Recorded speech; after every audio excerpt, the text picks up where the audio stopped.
from one into the other. This provides a fade with no lines, unlike hand dipping the item. Controls can be introduced by watering down the dye and altering the flow by changing the pipe diameter. You will need to do several practice runs to become accomplished at this. Set a piece of aluminum wire into the tube to stiffen it. This will ensure the end of the tube reaches the bottom of the higher tank. You should also wire the tube to the tank to ensure it does not fall out and interrupt the flow. A loop in the tube is a good idea, as this allows you to watch a liquid enter without getting a mouthful. A few dollars invested in a simple fuel tank siphon may save you having dyed teeth. In this example, note how quickly the dye takes.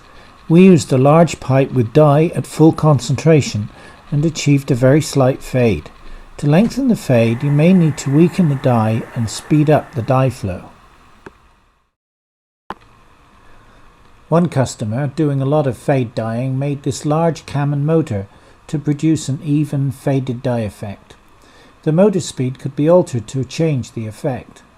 Note how even the fade is. This dipping technique can be done by hand, but it does need a little practice to get a fade with no lines in it.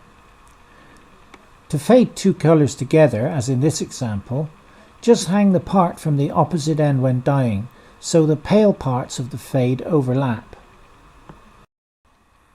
Anodizing, like electroplating, adds dimension to the part, but unlike plating, an anodized film grows over all areas exposed to the liquid. This means it is especially important to block off any areas that have critical dimensions. Threaded holes can be especially bothersome. A thread with an additional 1/1000th of an inch added to it will not accept the bolt.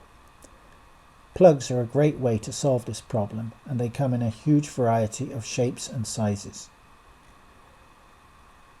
Where tight-fitting components are a sliding fit, the anodize must not be allowed to grow.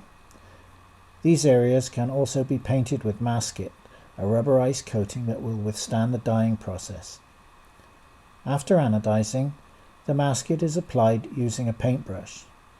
It's best to apply 2 coats, leaving 15 minutes between coats, and a final drying time of at least 1 hour. Designs can be cut into the coating using an X-Acto knife. The unwanted layers were peeled away prior to dyeing. In this example, the part was initially dyed red, then the masket applied and cut away.